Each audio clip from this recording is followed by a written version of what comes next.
One of the major strengths of the Microsoft Whiteboard is that it's a constructive tool. I can use it to build ideas, I can share ideas and show the process of building those ideas by adding elements to the whiteboard as I go along. If I invite others to collaborate on the whiteboard, then they can come and add elements to the whiteboard, and we'll look at collaboration and sharing in some upcoming lessons. But sometimes we also want to start with elements already on the whiteboard as a starting point that we can then use to build and brainstorm and even play games. Well, the way that we can do this is by using templates. We're going to look at how we can create our own templates in a lesson coming up, but there's a lot of built-in templates to the Microsoft Whiteboard that can really start conversations, start brainstorming sessions. To use the built-in templates, if I go down to the ellipse at the bottom here and I go into templates, you'll see that I'm presented with a menu of a whole bunch of different templates. I can search for templates, there's some recommended templates, and then I can look at templates by category. By default, this is actually going to be shown for every new whiteboard that I create. I turned that off a little bit earlier, so now I can get back to it by using the ellipse and going into templates. And there are so many different categories in here. One of the ones that I like, for example, is a cause and effect diagram, sometimes known as a fishbone diagram.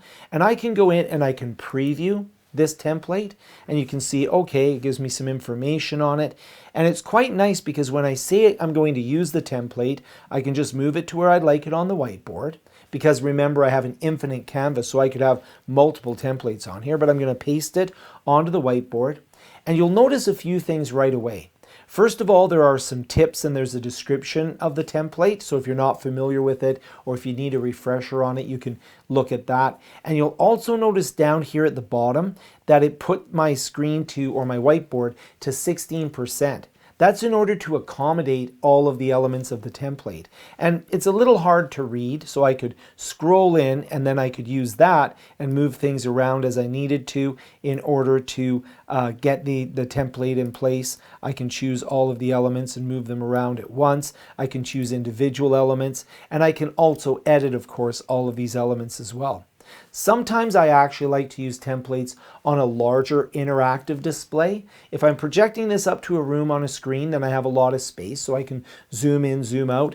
Or if I'm using an interactive whiteboard, in my case I have a NearHub S55 interactive whiteboard that I really like using whenever I need a larger area to share the ideas. But you can go in and you can adjust your screen and you can zoom in and zoom out. You can go into different elements and you can adjust them as needed, and you can add text and you can do all of the things that you would expect on the whiteboard. But now you can see that I've begun that process by having this pre-built template. I'll just move that over a bit. I have this pre-built template to get me started.